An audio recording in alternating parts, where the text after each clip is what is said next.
How I improved my English. Have you ever felt afraid to speak English even when you knew the words? My story began the day I stopped trying to be perfect and started trying to improve. Hello, everyone. My name is Daniel. Today, I want to share my story with you. It is a simple story. It is about my English. I hope it helps you. I hope it gives you hope. A few years ago, I wanted to speak English. I liked the language. I watched English videos.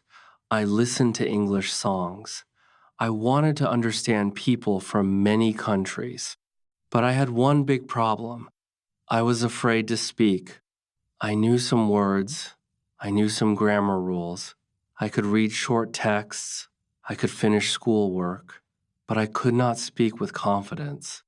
Every time I opened my mouth, I felt nervous. I thought about my mistakes. I worried too much. Then I stayed quiet. One day, I asked myself one question. Why am I waiting? I did not have a good answer.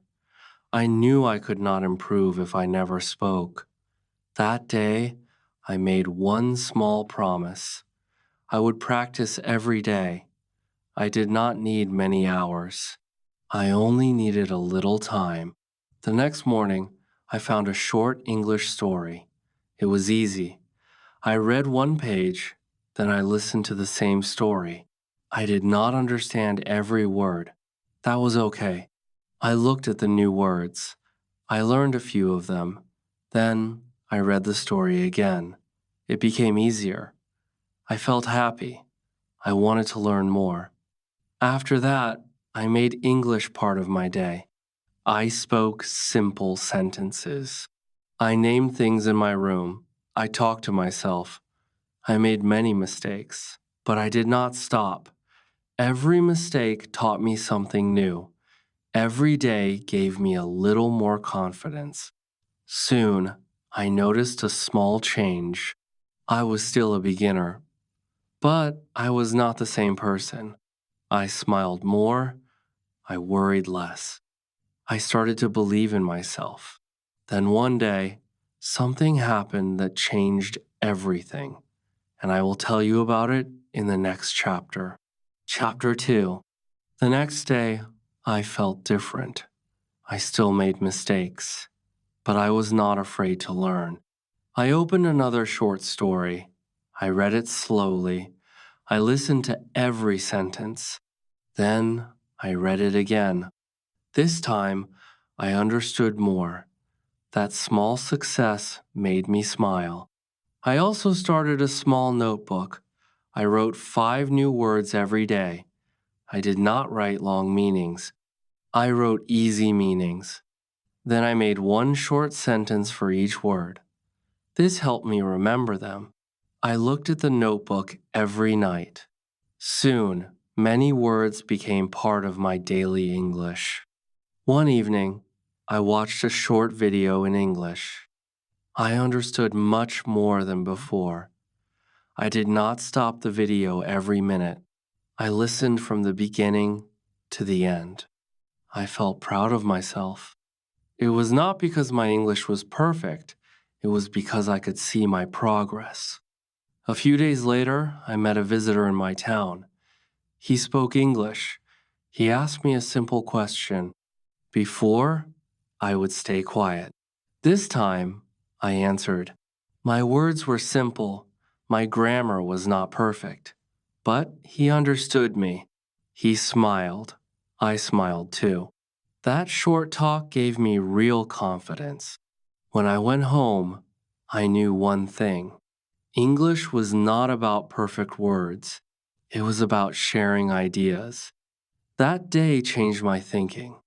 I stopped fearing mistakes. I started enjoying the journey.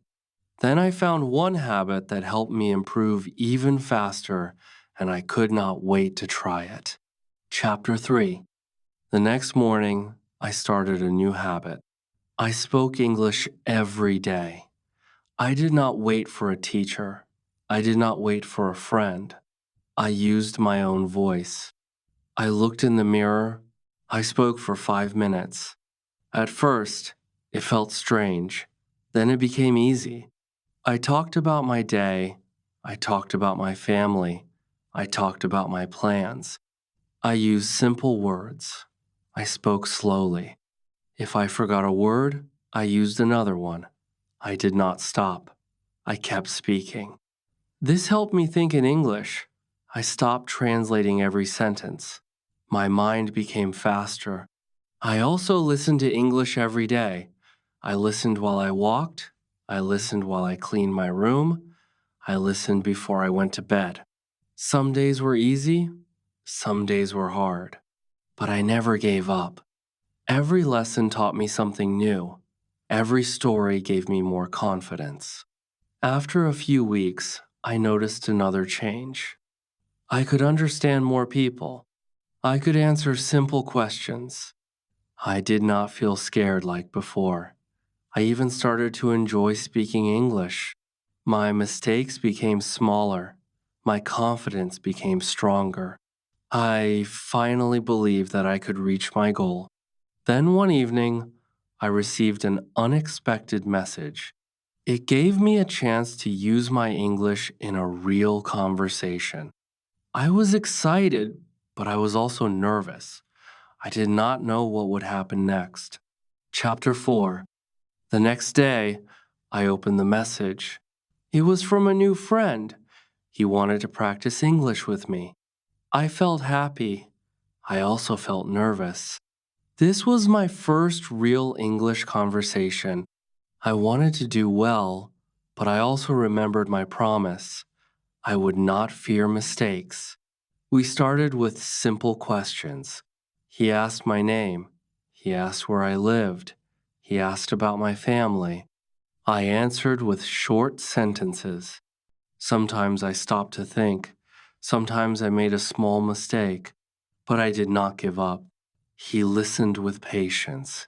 He understood my words. I understood his words too. We talked for 20 minutes. We laughed many times. I learned new words from our conversation. He helped me with my pronunciation. I thanked him. He told me to keep practicing every day. He said confidence comes from using English, not from waiting to become perfect. That day, I learned my biggest lesson. English is a skill. Every skill becomes better with practice. Small steps bring big results. One story can teach you new words. One conversation can build your confidence. One day of practice can change your future if you never stop. Today, I still learn English. I still make mistakes. But I am not afraid anymore. I enjoy the journey. If I can improve, you can improve too. Start with one story. Learn a few new words. Speak every day. Believe in yourself. One day, you will look back and smile because your English is much better than it is today. Thank you for listening to my story. I hope it gives you the courage to begin your own English journey today.